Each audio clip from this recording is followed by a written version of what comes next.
Stability लाने के लिए। मैं बीपी सिंह रावत, राष्ट्रीय अध्यक्ष, राष्ट्रीय पुरानी पेंशन बहाली संयुक्त मोर्चा। देखिए, लगातार ओपीएस की आवाज़ को हम लगातार पूरे देश में बुलंद कर रहे हैं। आज कश्मीर में टेम्परेचर माइनस की तरफ है, लेकिन ये ओपीएस की आवाज़ ने आज यहाँ पे टेम्परेचर 50 से ऊपर कर दिया है। आज जम्मू कश्मीर का जो टेम्परेचर है ये ठंड की कारण भी बहुत गर्म हो चुका है, क्योंकि यहाँ पे आज श्रीनगर में मुलाजिम एकता के साथ हम ओपीएस की आवाज़ को देश और दुनिया तक ले जाने का प्रयास कर रहे हैं।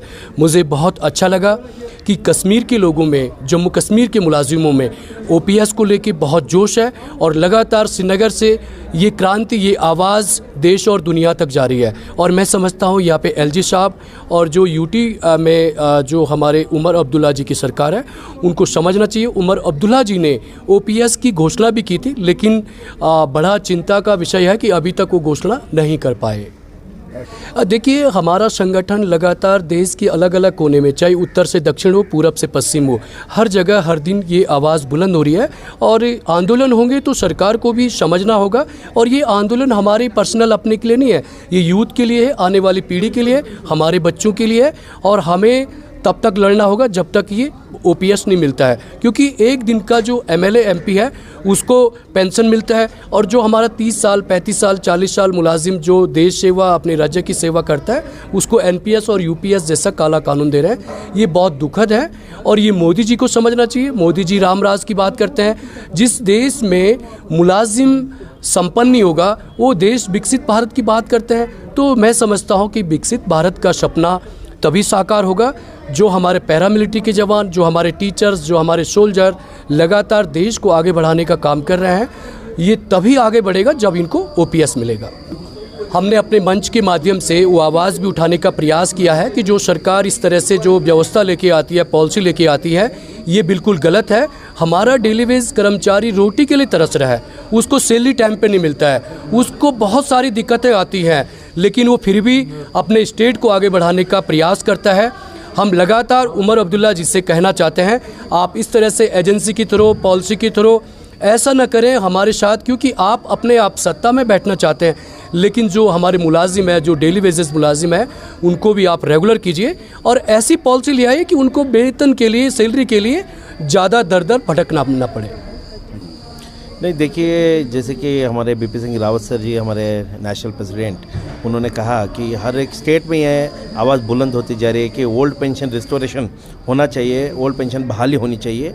और ये आंदोलन का ही नतीजा है, जहाँ पे अभी ऑलरेडी 5 स्टेट राज्यों में ओल्ड पेंशन सिस्टम रिस्टोरेशन हो चुका है, और हो सकता है ये छठा हमारा कर्नाटका स्टेट भी हो, क्योंकि वहाँ के सरकार को ये पता है कि हम लोग ये बारे में बहुत बड़े लेवल पर आंदोलन करने वाले हैं। और अगर ना माने तो एंटायर हमारा कर्नाटका स्टेट हम लोग बंद करके ये ओल्ड पेंशन रिस्टोरेशन बहाली करवाने वाले हैं। तो ये एक स्टेट से दूसरे स्टेट में जो हमारे कर्मचारी भाई हैं, हम लोग एकजुट हो रहे हैं कि जैसे अलग अलग राज्यों में हो रहा है तो यहाँ पे भी हो जाए। तो ये पूरा नेशनल लेवल पे एक मुहिम चल रहा है, जो सारे राज्य के कर्मचारी एकजुट हो चुके हैं कि हमको थोड़ा ये एकजुट होने में थोड़ा देर तो लग गई।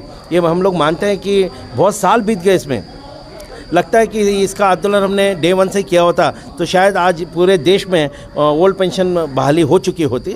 तो उस चिंता में हम लोग सभी काम कर रहे हैं। अभी मैं कर्नाटका से आया हूँ यहाँ पे ये फंक्शन के लिए। मेरा नाम रमेश संगा है।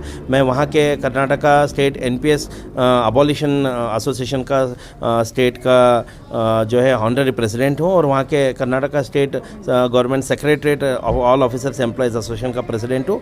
तो ये ऐसे हम लोग एक दूसरे जो कोंडी जुड़ रहे हैं पूरे, जैसे कि कश्मीर से कन्याकुमारी तक हो गया, तो सभी लोग एक दूसरे का साथ दे रहे हैं। और हमारे वहाँ के बहुत बड़ा एक प्रोटेस्ट चला, 2.5 लाख लोग जमा हुए वहाँ पे। हमारे स्टेट प्रेसिडेंट सीए षडाक्षरी जी के नेतृत्व में तब बीपी सिंह रावत जी भी आए थे। माननीय मुख्यमंत्री को हमने उसी मंच पे हमने उनको ओल्ड पेंशन रिस्टोरेशन का बहाली के बारे में घोषणा करने का रिक्वेस्ट किया। तो जल्दी वो करने वाले हैं। इस बात का हमको मतलब आंदोलन से बहुत कुछ लोगों को ये पता चला, अलग अलग राज्यों में जुड़ते हुए राज्यों को, कि आंदोलन से हम लोग ये ओल्ड पेंशन रिस्टोरेशन करवा सकते हैं। नहीं, सेंटर से देखिए कैसा हो रहा है ना कि सारे स्टेट एकजुट हो जाएं और वहाँ की सरकारें अगर दबाव डाले केंद्र सरकार पे तो तब जाके उनको सुनना ही पड़ेगा। अभी क्या है कि खाली 4-5 राज्य इन्होंने ओपीएस को बहाली किया, तो बाकी राज्यों का क्या है ये देख रहे हैं। और आंदोलन इतना बुलंद होते जा रहा है, इतना बुलंद होते जा रहा है कि आगे जाके सारे राज्यों के सरकारों को ये मानना पड़ेगा, क्योंकि थोड़े स्थितिगतियाँ आपने भी देखी होगी, जहाँ पे ओल्ड पेंशन के फेवर में जो सरकार नहीं है वो गिर रही हैं, तो वहाँ का एम्प्लॉयज़ का मुहिम बहुत बड़े लेवल पे चल रहा है। तो ये सरकारों को भी पता है, वो भी देख रहे हैं कि ये कहाँ तक जाके पहुँचेगा। और केंद्र वित्त मंत्री को और वहाँ के ऑफिसर को भी पता है कि ये एम्प्लॉय सुनने वाले नहीं हैं, सारे कर्मचारी देश से सुनने वाले नहीं हैं। जब तक कि ओल्ड पेंशन बहाली ना हो तब तक नहीं सुनने वाले। नहीं, हम लोग देखिए हमारे माननीय अध्यक्ष जो हैं बीपी सिंह रावत जी के नेतृत्व में हम लोग काम कर रहे हैं, सारे सरकारों पे दबाव डालने का काम कर रहे हैं। उसी तरह के यहाँ का जम्मू कश्मीर की सरकार पे भी दबाव डालने का ये काम चलेगा। और यहाँ से हमारे जो नेशनल प्रेसिडेंट रावत जी से उनको एक चिट्ठी लिखी जाएगी इसके बारे में कि forcing to restore the old pension system.